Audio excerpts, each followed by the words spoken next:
What's up, y'all? I am back, and I am in my car. It is hot, and I'm giving you guys a late-ass review of The Chi. I know I missed out last week.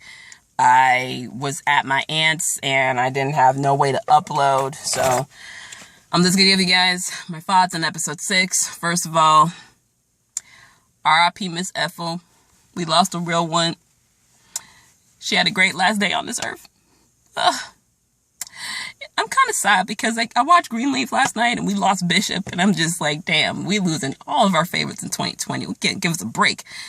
Also, shout out to Miss Juanita, aka Miss Ethel from Meet the Browns, aka Miss Ruby on Star. She be popping up on these shows and still getting work. Go ahead and get you that check, Miss Juanita. And what else can I go over?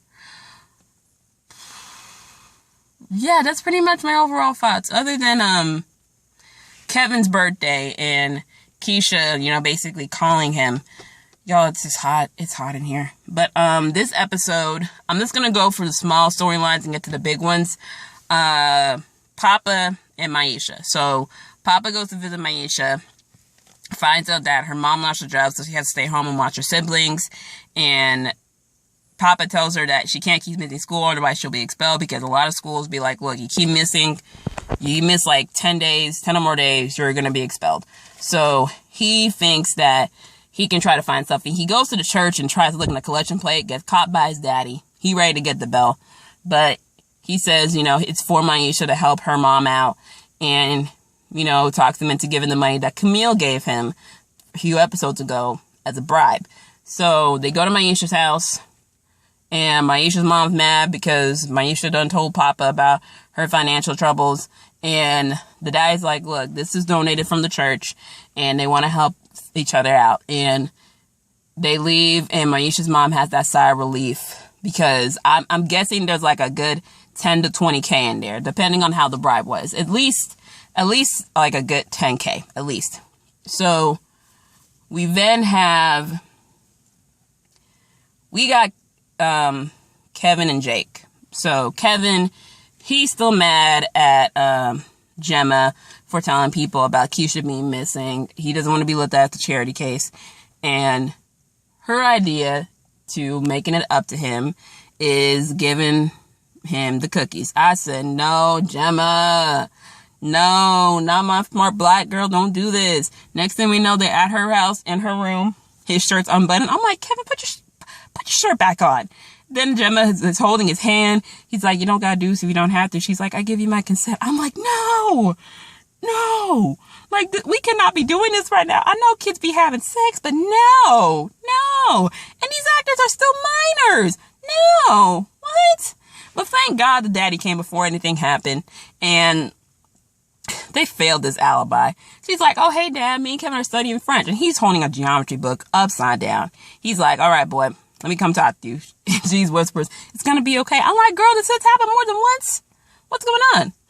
And then we have them in the room. He's talking. He basically says, are you trying to fuck my daughter? And before he can answer, he got the text from his mom about Keisha. And that's where it ended up from there. Then we have Nina and Dre. Dre's trying to get Nina to start packing up Keisha's stuff. I know it's been 2 months since she's been missing. I can't talk. We found out it's been 2 months since he's been missing. And basically, I'm trying to catch my breath. Basically, Dre's trying to get Nina to move on, but Nina is not having it. She doesn't want to accept the fact that her daughter could be gone. And so the next day, when she finds Dre packing up the stuff, Nina is going off. She gets a bag, tells her, throw her stuff in there, grabs the clothes, grabs the strap, takes the wedding ring off, and just kicks her out. And that was the end on them until we got to the hospital. Emmett and Dominique. Child. Emmett, this is after he got fired from Sonny's. He goes to the landlord, aka Little Rel's character.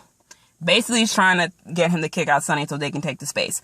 That is some shady shit. I'm mad about that. Because Emmett could have avoided all this if he just told Sonny the truth. They could have worked something out to where the money they made could have covered his rent.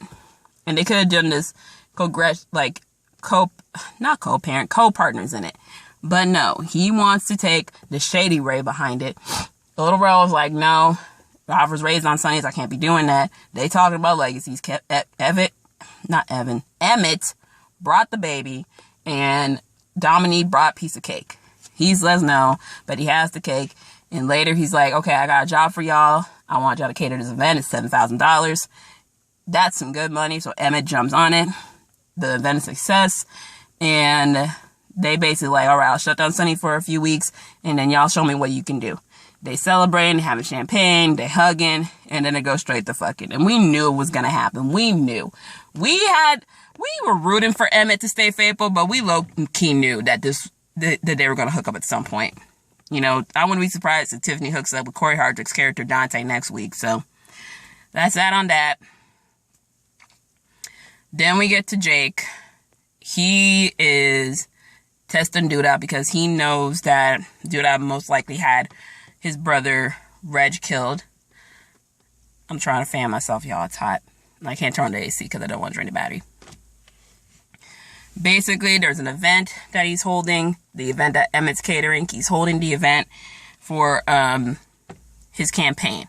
Him and Rosalind, you know, they get into it because she thought they were a team. He's still butthurt over her sleeping with his secretary, a female. So I'm like, oh, okay. So she bowed both teams. Okay. And so they try to move past that. Jake basically is acting up. Douda's getting ready to lay hands on him. And Jake's like, oh, I dare you to do it because you don't want a kid you're trying to adopt pulling up with a black eye, don't you? Jake knows the game, okay? Jake knows the game. And he knows that Douda needs him. And so Rosalind is shaving his beard. Basically, he's like, Jake knows that you killed his brother. You need to take care of it before you wake up with a knife in your chest. So, well, knife in your throat. So they have a little talk later after the event, basically saying, I didn't kill your brother. I basically chose you because you have potential of being something great, a mayor like me. So, you know, I don't think Jake's going to kill him. I feel like his brother Trig's going to kill him, okay? Where else? Ronnie, you know, oh yeah, Jada and Tomas, they were coming back from a date, but Emmett and Tiffany were there with the baby. The place was a mess. Emmett basically tells her, hey, we ain't living at the end of the month. We need to stay to the rest of the year. And Jada was not having him. Before this, Tomas is like, look, Emmett's taking advantage of you. Even though it's true, I feel like he was not, and he did not have the liberty to tell her that. So, yeah, Jada's reaching her limit. Now, let's get to Ronnie. So, we see his grandma's, you know, memorial. She didn't want a funeral. He taking a shot in her memory. We're like, Ronnie, don't be falling back on the liquor again. And so his friends are going out to this place for work, and they offered him to come with them. He's like, no, I got to finish up something. What he needs to do is find Keisha. And so they leave, and he goes about finding the house again. Now, Keisha, my anxiety was on high for Keisha, because Keisha wakes up in bed with old dude. Her eyes are in still shock. He is half naked.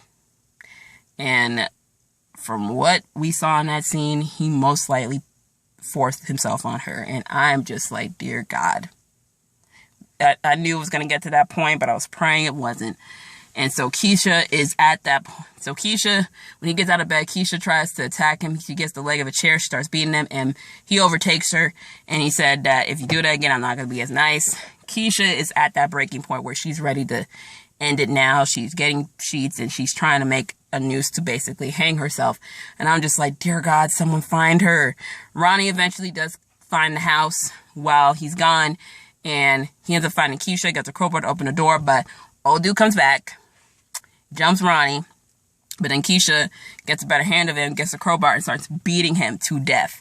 And we find out that he's dead from the preview for next week. But, yeah, she hits him enough to get him to not move, and she runs outside. It's the first time she's getting actual daylight in her face, and she is just taking it in. And, you know, we hear the sirens coming, and the ambulance comes to take both Ronnie and Keisha to the hospital. And so Kevin, he comes from the hospital after getting his mom's text. He asks her if that's really her. She It's like, yep, it's her. She wants to know why the Dodgers aren't letting her see her yet. But Dre's like, look, they're basically doing tests and probably asking her uncomfortable questions. And I know this is going to be a long journey for Keisha to go through to recovery, because in the sneak peek we saw her burning her clothes. We saw her, making sure the window's guarded. She has a pair of scissors in her hand. I don't know if she's going to go towards self-harm or she's going to be trying to get rid of the old self she was. I just know that she'll never be the same after this. And when they see her, it's just instant tears. Nina's like, you don't have to say anything now. I just want to hold you. She's just happy her baby is safe, because it's rare to find Black girls alive when they're missing. She hugs Kevin and she holds her hand out to Dre for her to take. And that was a moment, because y'all know Keisha wasn't feeling Dre at the beginning of the season. So for them to have that moment is just beautiful. That's the Chi for y'all. If I missed anything, let me know in the comments. This is the most impromptu review that I've ever done in here. And doggone 97-degree heat. So yeah, that's pretty much all I got for y'all. Hope you guys like it. I promise I will be indoors for the next review. I'll be in my apartment by the time I record the review and put it up on the channel. But anyway, this is your girl. Peace out, my love. I'll see you guys for my review for Real Housewives of Potomac episode 2. Bye.